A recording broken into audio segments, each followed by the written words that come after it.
নমস্কাৰ সকলোকে স্বাগতম জনাইছোঁ। আজি বনাম গাখীৰত বনোৱা পিঠা আৰু আশা কৰোঁ আপোনালোকে এই ভিডিঅ'টো শেষলৈকে চাব বুলি।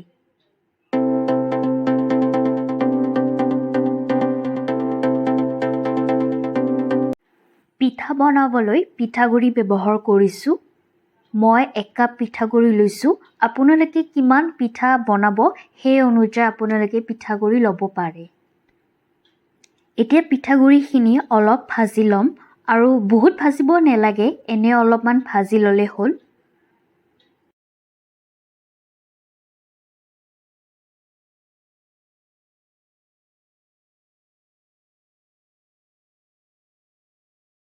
পিঠাগুড়িখিনি ভজা হৈ গ'ল আৰু ইয়াতে এতিয়া চেনি দিম।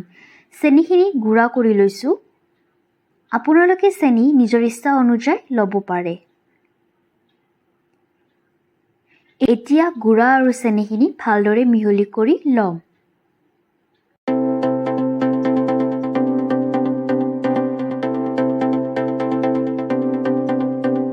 ইয়াৰ পিছত গাখীৰ দিম আৰু আটাৰ নিচিনাকৈ মাৰি ল'ম।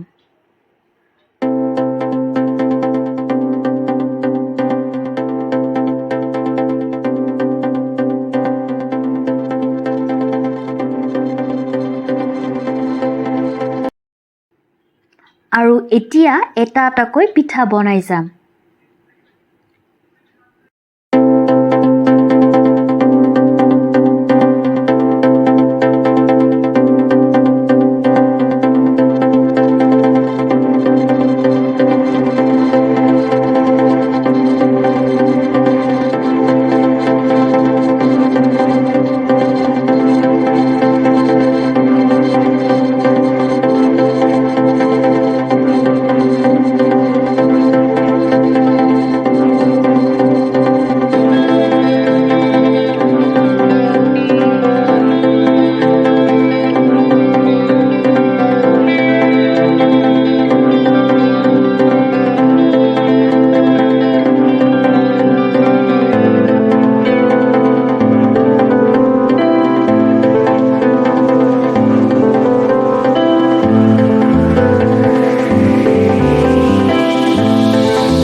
এতিয়া চচপেন এটাত গাখীৰ লৈছোঁ আৰু গাখীৰখিনি অলপ টাইম গৰম হ'বলৈ দিছোঁ।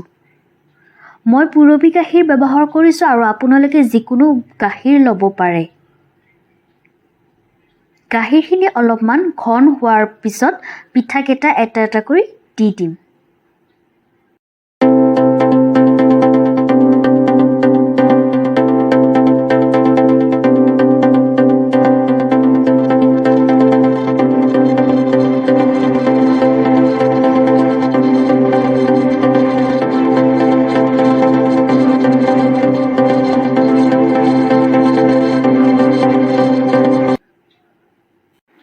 পিঠাকেইটা হ'বলৈ অলপ সময় লাগিব।